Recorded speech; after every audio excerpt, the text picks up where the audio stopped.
Paz Jesus, irmãos. Glória a Jesus, que o Espírito Santo de Deus abençoe poderosamente nossas vidas, nos ajudando, nos fortalecendo, em nome de Jesus.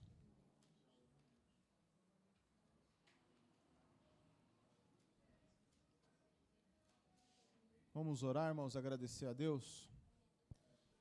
Os irmãos abram em Atos dos Apóstolos, capítulo 2. Hoje foi o dia dos óculos lá na igreja, lá, irmãos. No Itapevi, lá, os irmãos que foram. E é bom que nós vamos ler a Bíblia com mais, né, irmão? Vamos ler melhor, em nome de Jesus. E tinha até um sorteio lá, nem sabia. A irmã ganhou um sorteio lá. Ganhou, né, mano? A irmã ganhou, meu amor. Que benção. Veio de tão longe. Né, mano? Glória a Jesus. Vamos orar, irmãos, em nome de Jesus. Espírito Santo de Deus e Pai de nosso Senhor Jesus Cristo, nós nos colocamos na sua presença mais uma vez, para que o Senhor possa nos ajudar, nos instruir, para que nós possamos, Senhor Jesus, aprender com o Senhor todas as coisas. Acrescenta graça sobre graça, Senhor Jesus, sobre nossas vidas. Nos ajuda pelo poder do Teu Espírito Santo, Senhor Jesus, pois necessitamos do Senhor, Pai, para entendermos e compreendermos as Suas palavras, compreender o Seu Evangelho, Senhor Jesus. Toma posse do nosso ser, toma posse das nossas vidas, acrescenta graça, poder e virtude sobre cada um de nós. Nós precisamos do Senhor para compreender as Suas palavras, o Seu Evangelho, em nome do Senhor Jesus, em nome de Jesus. Amém, irmãos? Atos capítulo 2, versículo 42 e 43.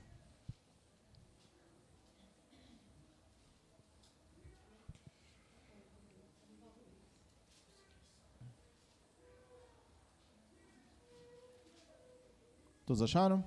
Atos capítulo 2, versículo 42 e 43. Como é que diz, irmãos? 1, 2, 3. E perseveravam na doutrina dos apóstolos, e na comunhão, e no partir do pão, e nas orações. Em cada alma havia temor, e muitas maravilhas e sinais se faziam. Então veja, irmãos, aqui nós estamos falando do começo da igreja, não é, irmãos? Jesus, no capítulo 1 de Atos, Jesus diz para a igreja que eles deveriam ficar em Jerusalém, né? Jesus morre, ressuscita e fala com os discípulos: olha, vocês fiquem em Jerusalém até que do alto venha um poder e uma autoridade sobre vocês, para que vocês possam ser minhas testemunhas, para vocês pregarem o Evangelho.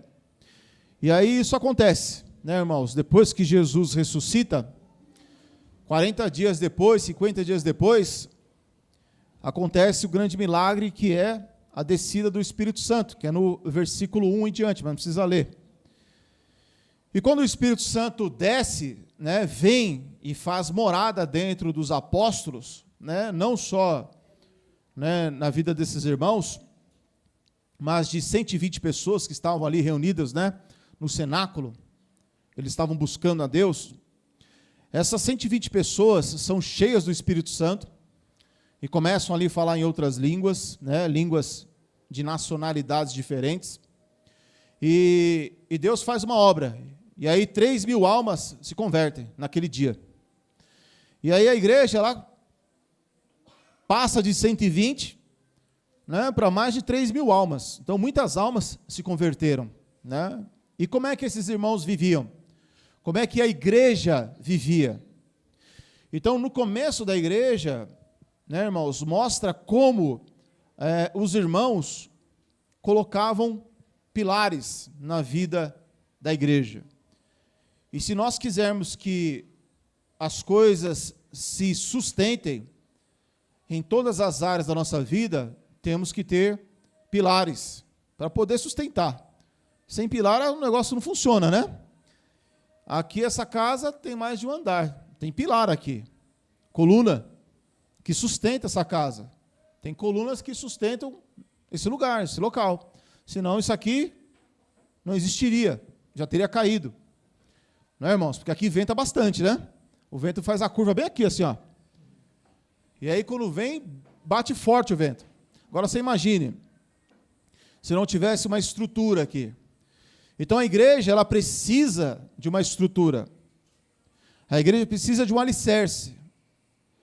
E a igreja, ela começa fundamentada em alguns alicerces, que são muito importantes. Vamos ler de novo, versículo 42, irmãos?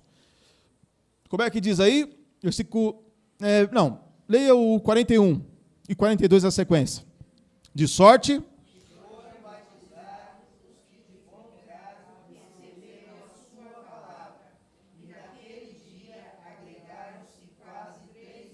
Quase 3.000 almas. Continue. E perseveraram na doutrina dos apóstolos, na comunhão, e no partir do pão, e nas... Então, esses são pilares fundamentais para cada cristão. Veja que não falava assim, isso acontecia, no versículo 43, dizia, em cada alma havia temor. Não era só na alma dos apóstolos.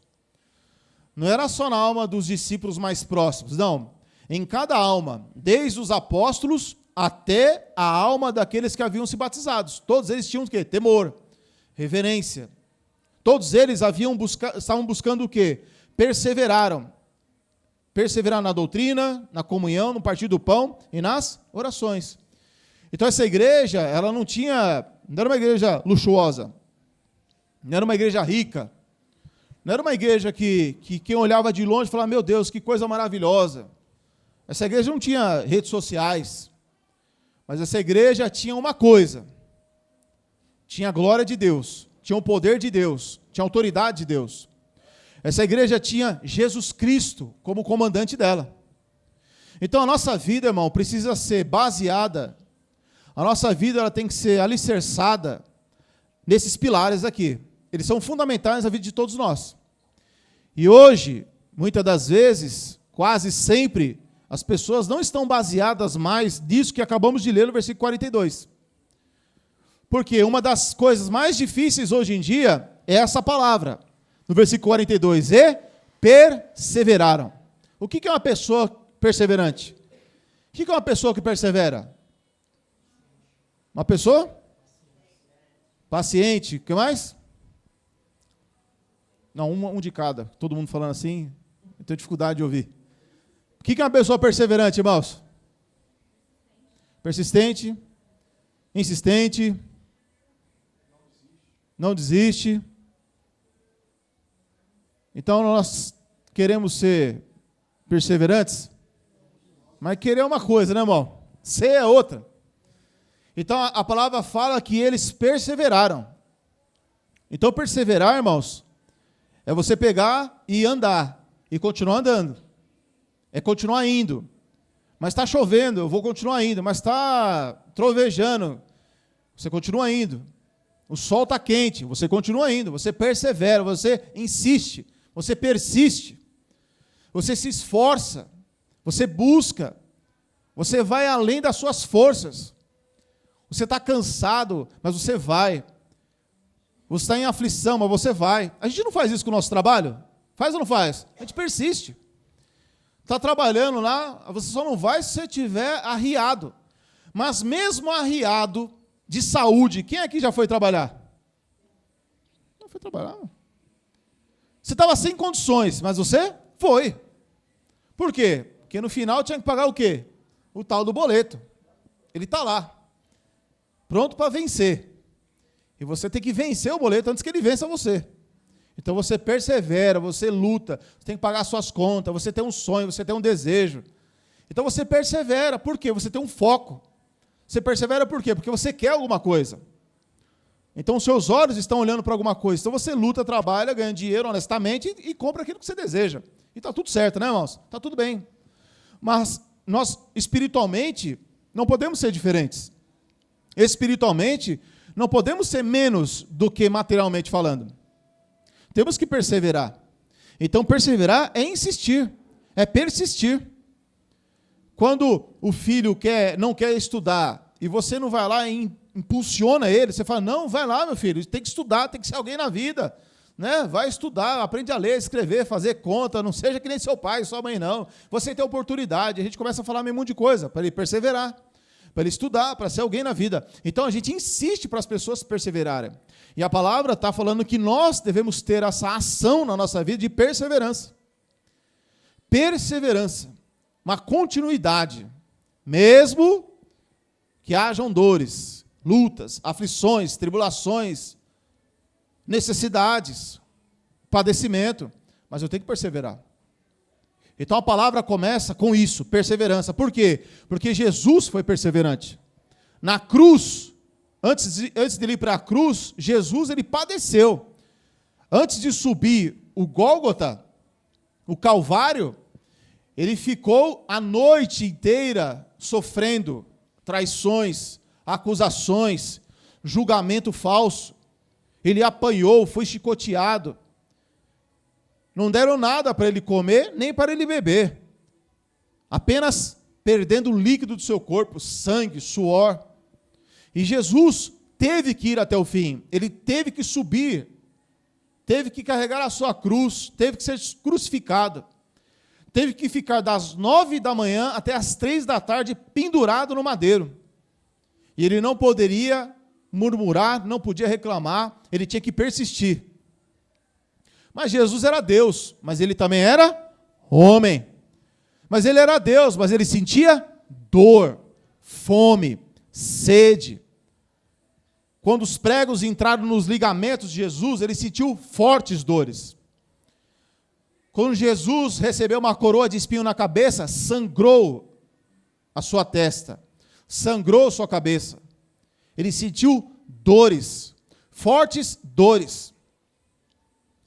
Se você tiver a oportunidade, meu irmão, de ficar livre da sua dor, você fica livre dela? Você tem oportunidade. Tem dia que meu joelho está inchado. Parece um bolo. Ficar grande assim. Eu falo para minha esposa, olha como o meu joelho está enorme hoje. Está grande. Se eu pudesse falar, bim, bim, salabim, sai todo inchaço. Em nome de Jesus, sai inchaço que eu fico curado.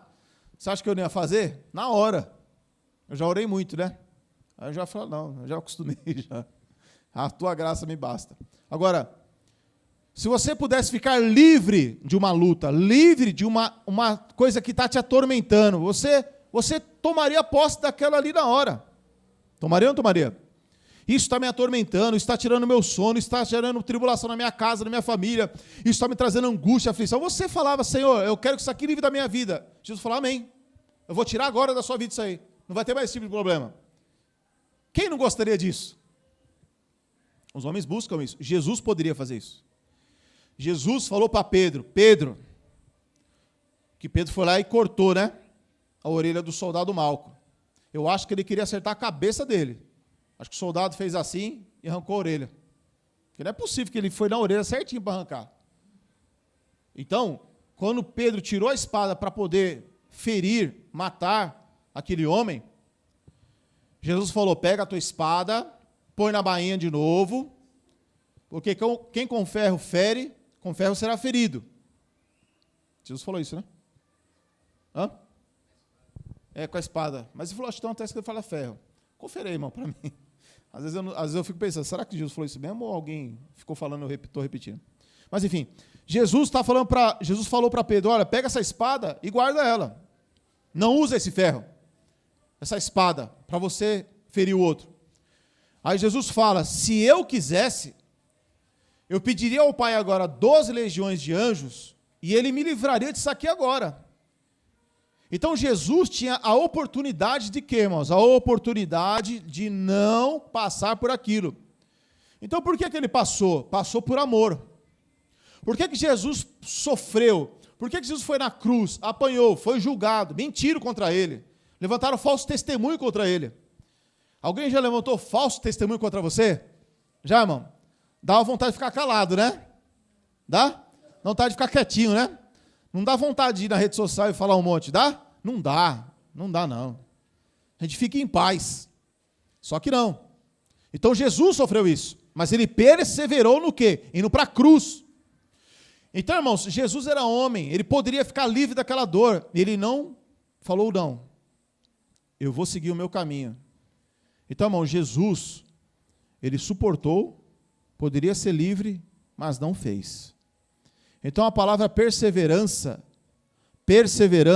ela deve estar constantemente na nossa mente. A palavra diz que, então, que eles, 42, irmãos, vamos ler novamente. E perseveraram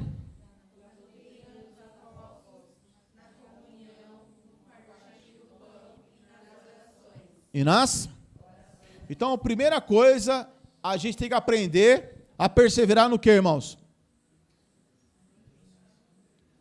Aí vocês dizem assim, ó, na doutrina dos apóstolos. De novo. Irmão, nós temos que perseverar primeiramente no quê? O que é a doutrina dos apóstolos?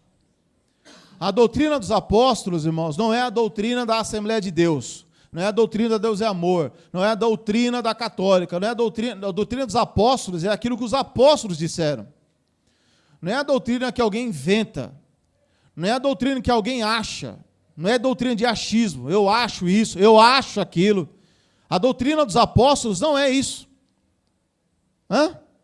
Não é, irmão. Não é o meu ponto de vista. O meu ponto de vista não pode ser doutrina da igreja. A doutrina da igreja, ela não faz parte do que alguém... Não, a doutrina da igreja tem que ser a doutrina do que os apóstolos disseram. Então, o que os apóstolos disseram? Então, eu preciso ir lá, observar, ler, entender, interpretar corretamente e falar, isso aqui é a doutrina dos apóstolos. Então, hoje, irmãos, qual é a dificuldade das pessoas? É o que eu sempre falo. As pessoas... A Bíblia, irmãos, é o livro mais vendido. No mundo inteiro, qual é o livro mais vendido? A Bíblia. Mas a Bíblia é o livro menos lido. Menos lido. A Bíblia é o livro menos lido, irmãos. Se eu perguntar para os irmãos aqui, o quanto você lê a sua palavra na semana, qual será a nossa resposta? O quanto nós lemos a nossa Bíblia? Ou a nossa Bíblia fica num cantinho lá, empoeirada a semana toda? Né? Então, perseverar na doutrina, primeiramente eu tenho que conhecer a doutrina. Porque hoje é muito fácil enganar as pessoas. E, infelizmente, hoje é fácil enganar os próprios crentes. Por quê? Porque os cristãos hoje não leem a Bíblia. Eles não têm prazer em ler. Não tem tempo. Não tem paciência, não tem perseverança. Você já começou a ler a palavra de Deus e você fala, eu não entendi nada, eu não vou ler mais não. E a pessoa não persevera. Então, perseverar, irmão, é fundamental para a gente poder conhecer a doutrina de Jesus. Porque tem coisas que às vezes achamos que é certo, mas quando perseveramos em ler a palavra, então descobrimos que aquilo ali não é certo, mas é errado. Então hoje, irmãos, as pessoas elas aceitam de tudo. Se alguém chega lá com sal... Hoje eu estava lá em São Paulo e eu e o Henrique passamos lá na Conde Sarzedas. Aí chegou uma pessoa lá, foi comprar uma capa para a Bíblia, e aí chegou uma pessoa lá do lado e falou assim, ô moça, você tem óleo ungido aí? Eu pensei, meu Deus, onde é que existe isso? Óleo ungido, para comprar. Mas não existe óleo ungido? É lógico que não existe óleo ungido.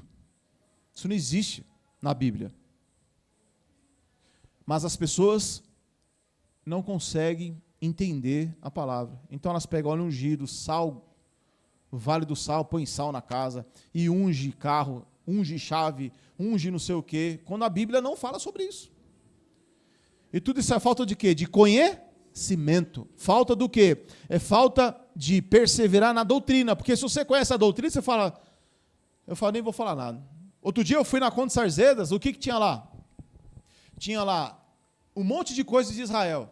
Tinha a Arca da Aliança, tinha aqueles candelabros, tinha um monte de coisa. Eu falei, moço, deixa eu te perguntar um negócio. Isso aqui está certo? Para o dono, né? O dono da loja. Está certo isso aqui? Você vender essas coisas? A Bíblia manda você fazer isso aí? Na verdade não, né? Mas a gente tem que sobreviver, pagar as contas. Eu falei, mas você faz isso, está errado. Então, irmãos, hoje as pessoas, elas estão andando por um caminho tão tortos, e elas não percebem. Porque não conhecem a palavra de Deus.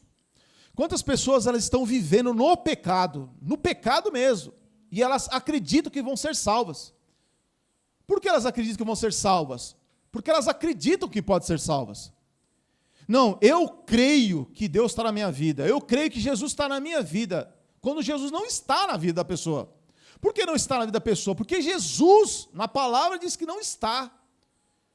Então hoje as pessoas elas se enganam a si mesmas, elas pensam que vão ser salvas porque elas acreditam que são salvas, e não porque a palavra mostra que elas estão salvas.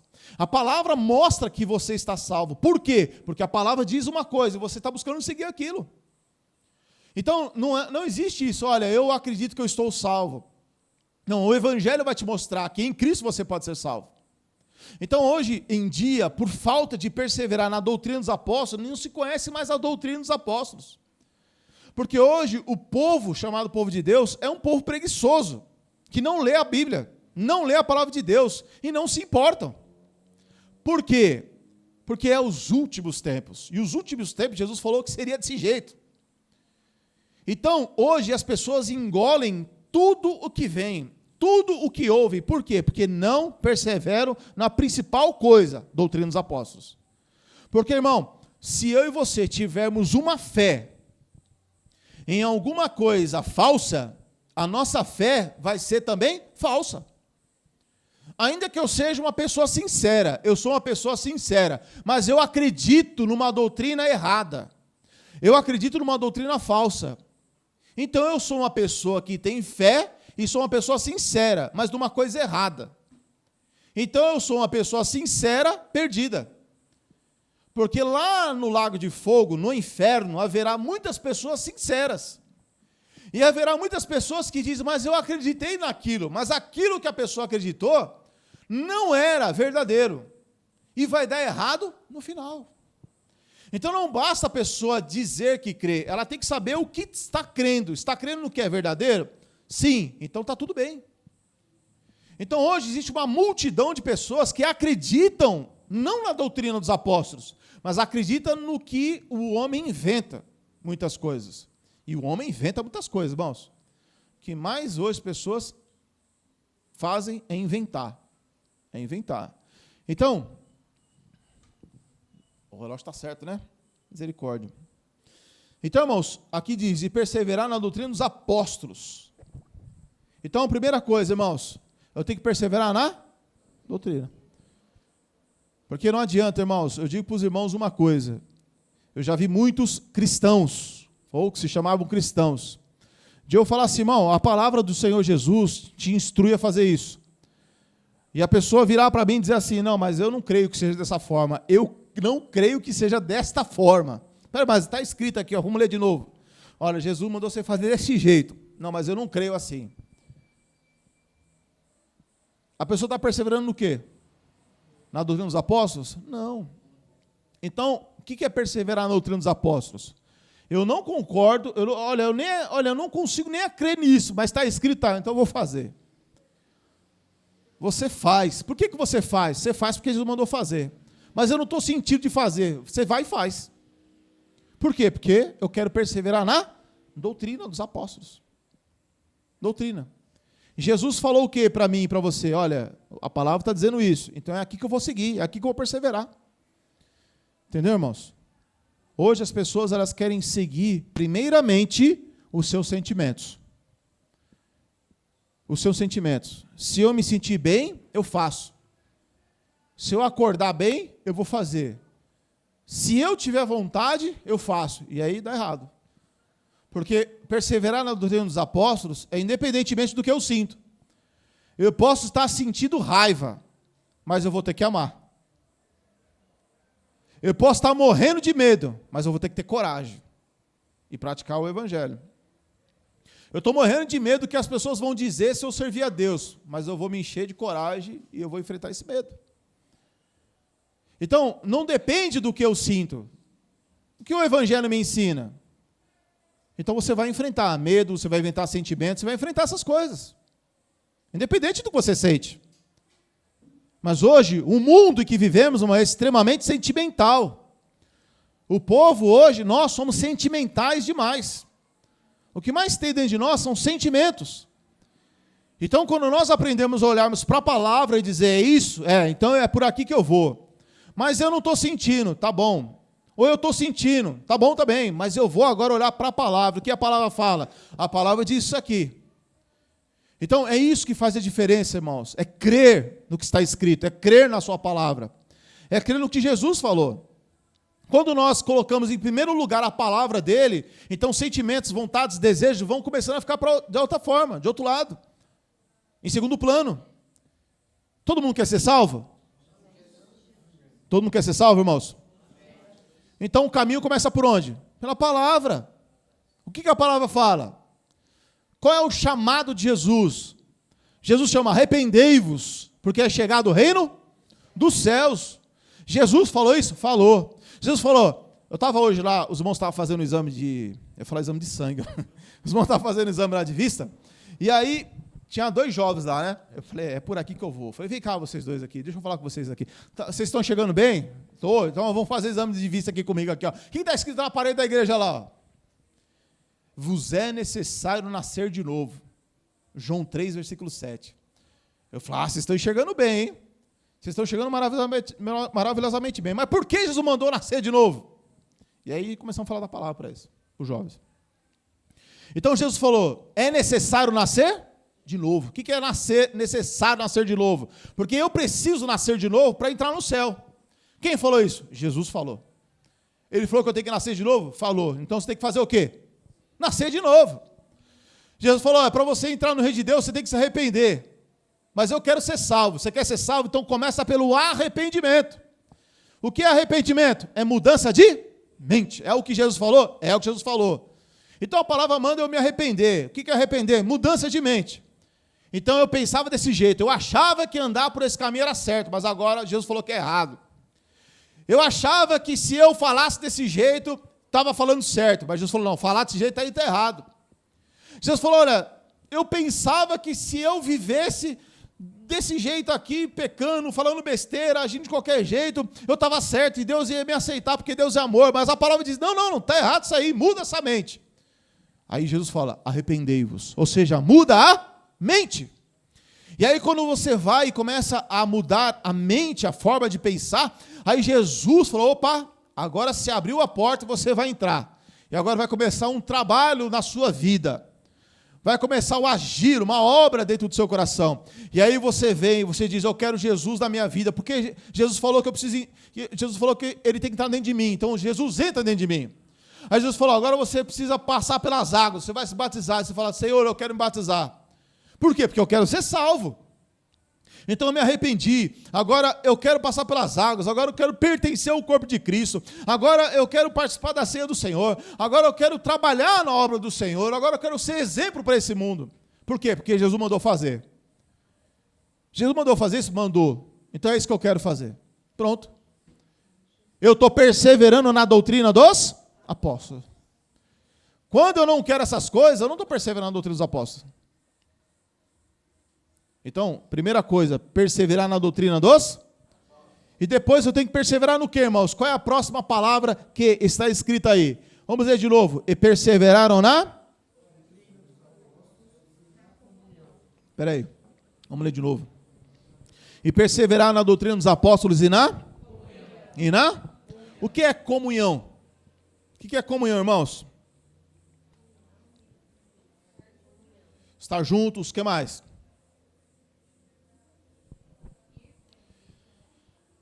Você consegue ter comunhão sozinho?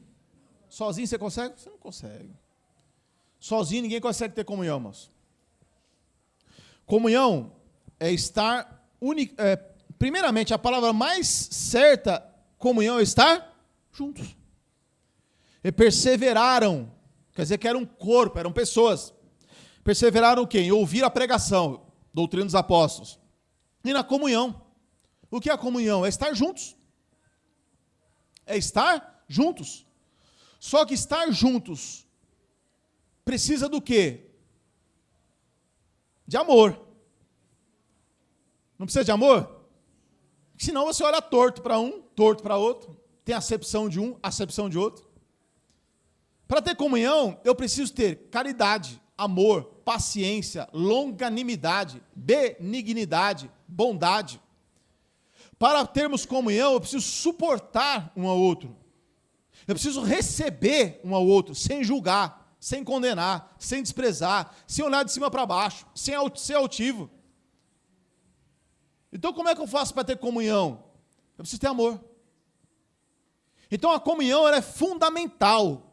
Quem não se dá bem nessas coisas que eu disse, não consegue ter comunhão. Porque quando você tem comunhão, você tem necessidade do corpo de Cristo. Necessidade do corpo de Cristo. Então, a palavra comunhão, muitas das vezes, ela soa como um espinho no coração das pessoas. Porque, muitas vezes, nós podemos ter problemas de relacionamento. Qual é o maior problema do ser humano? Relacionamento. A maior dificuldade do ser humano é relacionamento. Ele tem dificuldade de se relacionar. Porque ou ele se sente superior, ou ele se sente muito inferior. Normalmente o ser humano é assim. Ou ele se sente para mais, ou ele se sente para menos. Ele não consegue ter o equilíbrio. Ele não consegue, muitas vezes, se sentir amado. Então, a comunhão ela é fundamental para a nossa vida, como igreja. Quem mandou ter comunhão? Jesus mandou ter comunhão. Então, existem diversas pessoas, diversos irmãos, de vários lugares. Um tem um jeito, outro jeito, outro tem uma mania, outro tem uma mania. Mas Jesus falou, vocês têm que ter comunhão, vocês têm que aprender a se juntar, se unir, se amar, se ajustar e seguir em frente. Isso é ter comunhão. Ter comunhão, muitas das vezes, é você aprender a suportar, a amar, a fazer como Jesus fez. Você acha que Jesus olhava para os discípulos e falava assim, está tudo certinho aqui? Era assim que Jesus falava? Era assim que Jesus via? Lógico que não. Jesus via todos os defeitos, mas Jesus escolheu amar. Jesus sabia de todos os defeitos, mas Jesus escolheu amar. Jesus olhava para os discípulos e disse assim, vós sois os que tiveram comigo nas minhas tentações. Olha o olhar de Jesus. Jesus olha para os discípulos, lá em João 13, e diz, vós sempre estavam comigo nas minhas lutas, nas minhas aflições, nas minhas tentações. Então Jesus olhou o que havia de bom nos discípulos. E isso trouxe o quê? Comunhão. Se Jesus ficasse apontando e julgando os defeitos dos irmãos, se Jesus ficasse julgando e apontando cada erro de cada irmão, nenhum deles ficava perto de Jesus. Mas quando Jesus chamou os 12 e disseram, vocês querem se retirar? Vocês querem também sair e ir embora junto com os outros discípulos? Porque lá em João 6, muitos discípulos estavam indo embora. E aí Jesus olha para os 12 e Jesus não estava preso com ninguém. Preso com absolutamente ninguém. Jesus falou, olha, um de vocês aqui, vocês não estão bem comigo, vocês não estão felizes comigo, vocês podem ir embora. E aí Pedro vai e chega para Jesus e fala assim, para quem? Não era para onde, é para quem iremos nós? Só tu tens palavras de vida eterna. Então, o que é que Pedro ouvia de Jesus? Jesus corrigiu Pedro, mas Pedro nunca sentiu que Jesus não amava ele. Pedro negou Jesus, mas Pedro viu Jesus amando ele. Então Jesus conseguiu trazer para perto Pedro, mesmo ele pecando. Não deixou ele longe. Quando Jesus chegou para Pedro e diz assim, para trás de mim, Satanás. Não falou para trás de mim, Pedro. E como é que o ser humano faz? Ele fala, para trás de mim, pessoas.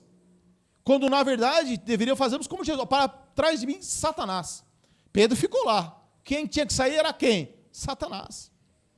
Às vezes, numa discussão, numa briga dentro de casa, às vezes acontece o quê? O marido e a mulher saem. Quando, na verdade, quem é que tem que sair? A ira, a discórdia, a contenda, a mágoa, é isso que tem que sair, não é um ou outro. Quando existe a comunhão, mesmo nas tribulações e as dificuldades, aquilo permanece, por causa do poder da comunhão, do amor. Então, ter comunhão não é quando tudo está lindo e maravilhoso. Ter comunhão está acima disso. Porque se eu tiver comunhão apenas quando está tudo lindo e maravilhoso, Então os ímpios também fazem isso. É lógico que eu não estou dizendo que precisa ter comunhão com situações que trazem um prejuízo grande na sua alma. Ou seja, eu estou olhando para o relógio ali, o relógio está contra mim, né, irmão? Mas, por exemplo, existem pessoas, tem um texto, irmão, deixa eu abrir aqui, deixa eu ver se eu lembro, né? Eu acho que é Timóteo, ou é Tito, deixa eu ver aqui.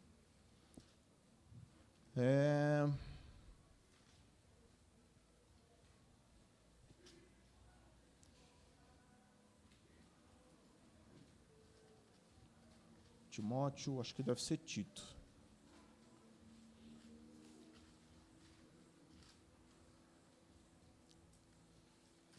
Só um momento, irmãos. É Tito, capítulo 3. Eu vou precisar de uma outra tradução, tá? Então, caso os irmãos aí tiverem uma outra tradução, me digam. Tito capítulo 3, depois a gente volta lá. Não precisa voltar lá, fica por aí mesmo. Tito capítulo 3, versículo 10. Irmãos, eu posso passar uns minutinhos? Obrigado, irmãos. Os irmãos riram porque os irmãos aceitaram. O que é isso aqui, irmão? Não, lê, abre aí, lê aí para mim, não tem nada não. Os irmãos acharam? Tito, Novo Testamento, fica lá para frente. O Ozinho aqui, ele achou o texto que eu tinha falado no começo para os irmãos, ele vai ler aqui, por favor.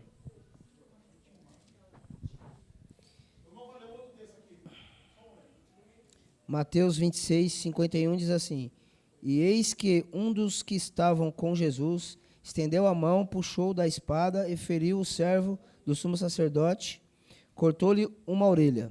Então Jesus disse-lhe: Mete no seu lugar a tua espada, porque todos os que lançaram mão da espada, a espada morrerão.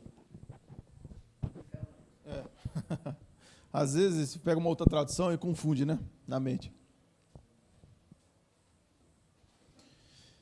Olha, irmão, Tito capítulo 3, versículo 10. O que está escrito aí, irmãos? Todos juntos. 1, 2, 3.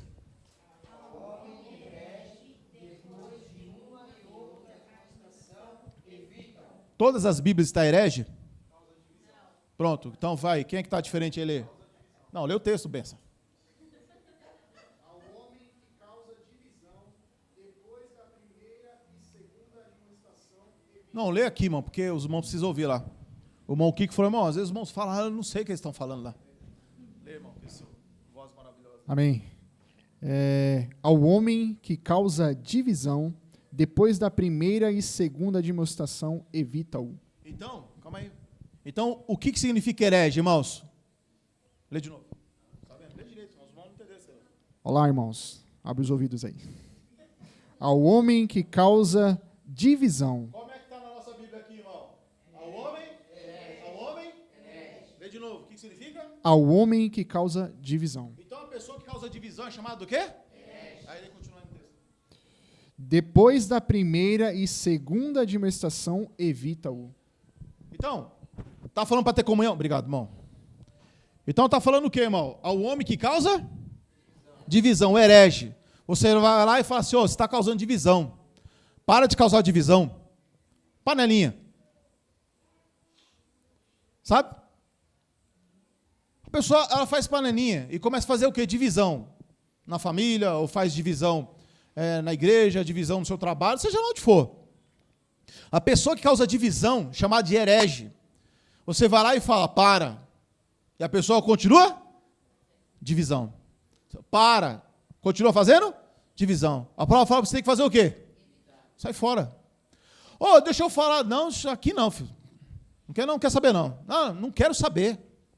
A palavra manda você fazer isso aí.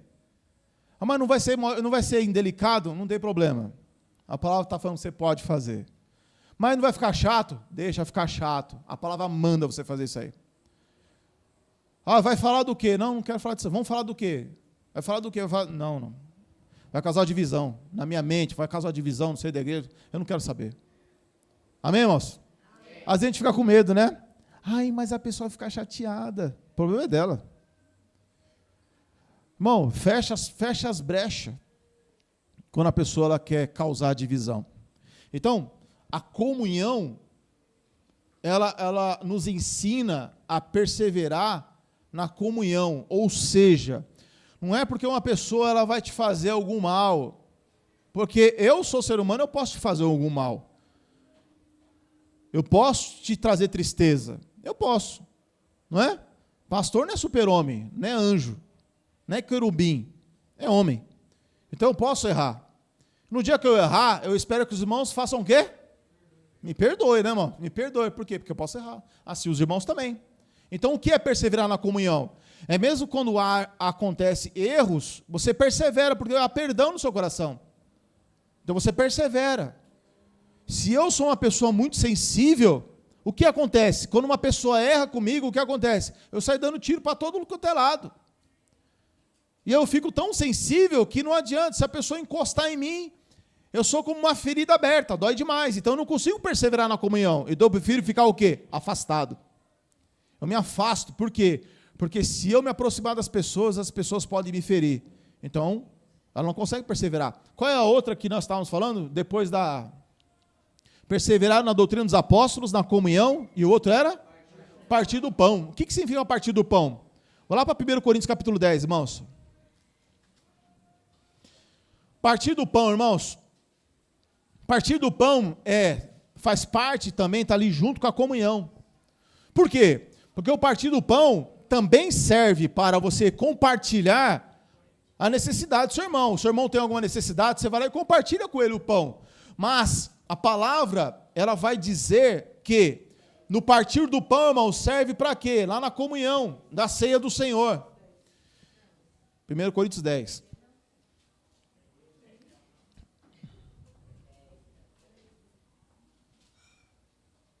Então a igreja, mano, ela tem que estar alicerçada nessas coisas, irmãos.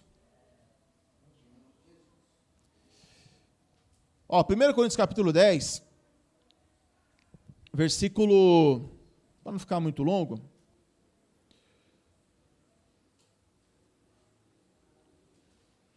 aqui está falando, irmão, porque no capítulo 11 ele vai falar da ceia, mas aqui no 10 ele já começa a falar da ceia. No versículo 14 diz assim, ó: portanto, meus amados, fugi da idolatria.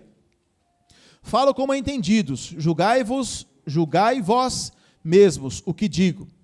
Porventura, o cálice de bênção que abençoamos não é a comunhão do sangue de Cristo? E o pão que partimos não é, porventura, a comunhão do corpo de Cristo? Está falando do que aqui? Da ceia.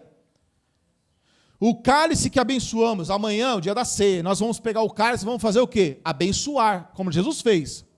Ele levantou o cálice, levantou o pão e ele abençoou. Então ele abençoou e repartiu entre os irmãos. Então ele está dizendo que o cálice, quando nós pegamos o cálice amanhã, no dia da ceia, e nós abençoamos, está dizendo, aquilo ali é a comunhão do sangue de Cristo. Aquilo ali está representando o quê? Que nós, como corpo de Cristo, estamos participando do seu sacrifício como igreja. Eu faço parte da igreja de Jesus? Eu faço parte da igreja de Jesus. Eu estou querendo dizer o que com isso? Quando você olha para a ceia, eu não posso olhar para a ceia, irmãos, como qualquer coisa. Eu não posso olhar para a ceia e dizer assim, se der, eu participo. Se não der, eu não participo. A ceia não é assim, irmão, que se vê. A ceia você tem que olhar com outros olhos. Porque se eu considerar a ceia do Senhor como uma coisa comum, é um pecado que eu cometo. Que tipo de pecado? Eu estou cometendo pecado, não é de ignorância, mas tem uma palavra correta para isso. Eu lembrei de Hebreus 12, quando fala de Esaú, profano. Então, eu não posso ser uma pessoa que age de forma profana. O que é profano? É considerar uma coisa importante para Deus e eu considero como uma coisa comum. A ceia não é uma coisa comum. Não é uma coisa que eu penso assim, se der, não estou falando de problema, né? Às vezes a pessoa está com problema, a pessoa está com problema de saúde, a pessoa está com o carro quebrado, a pessoa mora longe, não estou falando disso. Não é disso que estou falando. Tem dia que a pessoa não consegue, é outra coisa. Né? Ela não precisa mentir. Meu Deus, eu vou mentir porque hoje eu não... Não, tem que ser honesto. Né? Mas quando eu olho para a ceia, eu estou olhando para algo importante. Isso é fundamental para mim. Aí eu olho para a ceia e eu digo assim, mas eu não posso participar. Por que eu não posso participar? Porque eu estou em pecado. Então, o que eu tenho que fazer quando você está em pecado? Você tem que deixar o pecado para amanhã? Eu estou em pecado, eu vou fazer o quê? Eu vou deixar eu ficar com um dia a mais com pecado. Tá certo? Não, você tem que fazer o quê? Se arrepender. Senhor, eu me arrependo do meu pecado. Ah, mas eu estou obrigado. Então você tem que fazer o quê com a briga? Resolver. Por quê? Porque o que é mais importante? É a ceia ou a minha briga? A ceia ou o meu pecado? A ceia é mais importante. Então eu examino a mim mesmo e eu vejo que tem que se acertar e meu lado me acerto. E participo da ceia. Por quê? Porque aquilo ali é mais importante. Então eu olho para a ceia do Senhor e digo, isso aí é muito importante para a minha vida, eu não posso ficar sem isso daí. Eu não posso ficar sem isso, porque isso é extremamente importante, porque está escrito, é o cálice de bênção, o cálice de bênção que abençoamos, cálice de bênção. Então quando você participa da ceia, você está participando do quê? De uma bênção. De uma bênção. O cálice de bênção que abençoamos não é a comunhão do sangue de Cristo, e o pão que partimos não é porventura. O que significa, irmão, o pão? Não é porventura. Vamos lá, vamos ler de novo aqui, todo mundo junto. Deixa eu engatar a primeira de novo aqui. Versículo 16. Porventura, o cálice de bênção que abençoamos não é a comunhão do sangue de Cristo? Todos juntos, irmãos. O pão que partimos não é, porventura, a comunhão do corpo de Cristo? Então, o que significa partirmos o pão amanhã? Significa que estamos participando do quê? Da comunhão do corpo de Cristo. Quando eu participo da ceia, eu estou declarando diante de Deus, eu estou declarando diante de Satanás, seus demônios, e diante dos irmãos, que eu faço parte dessa comunhão. Eu me importo com essa comunhão. É disso que a palavra está dizendo. Por quê? Versículo 17, todos juntos, irmãos. Porque nós somos um só corpo, porque todos participamos do mesmo? Pronto. Existe individualidade aqui? Não. Aqui está dizendo o quê? Olha, como vocês participam do mesmo pão, do mesmo corpo, vocês participam da ceia, então vocês fazem parte disso. Eu não posso fazer isso sozinho. Então, a comunhão do corpo de Cristo, a ceia do Senhor, é para juntar e unir o seu povo. Por quê? Porque fazemos parte desse pão. Fazemos parte do quê? Desse corpo. Então, quando eu olho para a ceia do Senhor, eu não olho como uma coisa comum, eu olho como uma coisa importante. Para participar dela. Então, eu persevero no partir do pão. Então, irmãos, por quê? Porque sozinho eu não sou ninguém. Sozinho, irmão, ninguém aqui é igreja. Ninguém é igreja sozinho. Eu posso ser igreja? Não. Sozinho ninguém é igreja. Irmão Lula, quantos tijolos ou blocos tem aqui nessa parede aqui?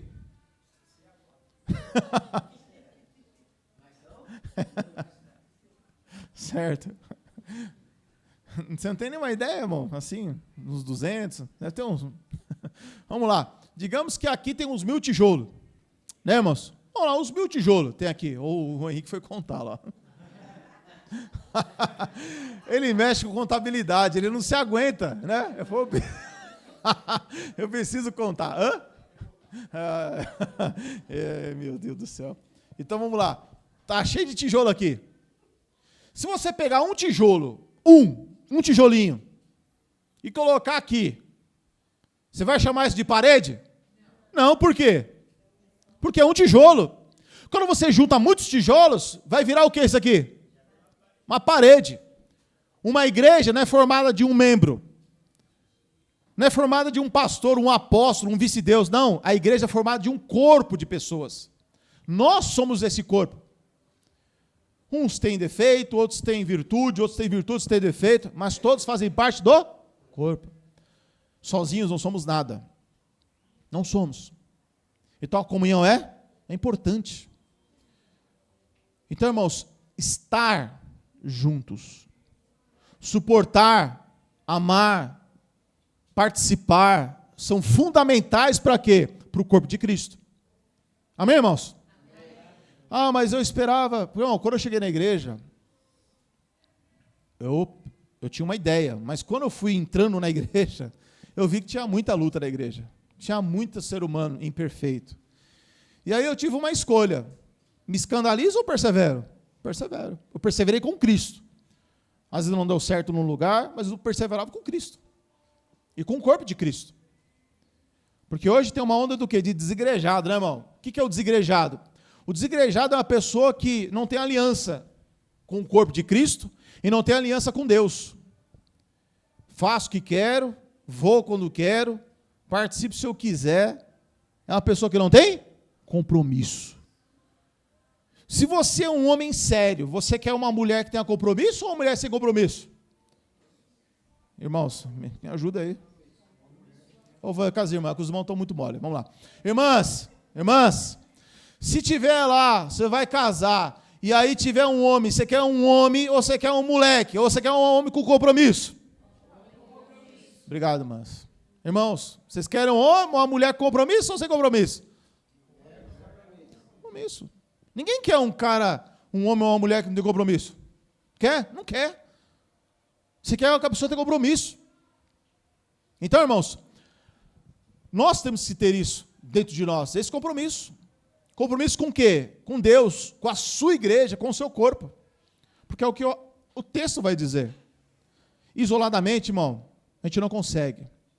Mas hoje, existe essa falsa doutrina.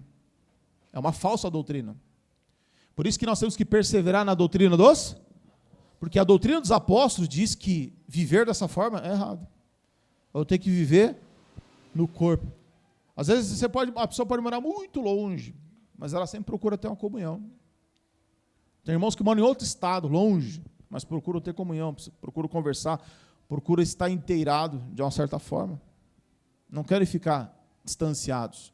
Então, irmãos, faltou o último, que é a oração, mas está muito tarde, né, irmão? Já bateu o horário aí.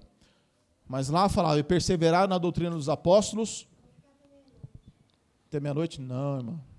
Ninguém falou amém, então ninguém concordou. Ah, está vendo? É assim, irmãos. A palavra diz lá, então, Atos 2,42, e perseveraram na doutrina dos apóstolos, na comunhão, no partir do pão e nas orações. E em cada alma havia temor. Então, a oração ela é fundamental para a nossa vida, irmão. Fundamental. Cristão que não ora, irmãos, a queda é certa. Cristão que não ora, irmão, ele vai cair. Por quê? Porque não tem poder, não tem força, não tem autoridade.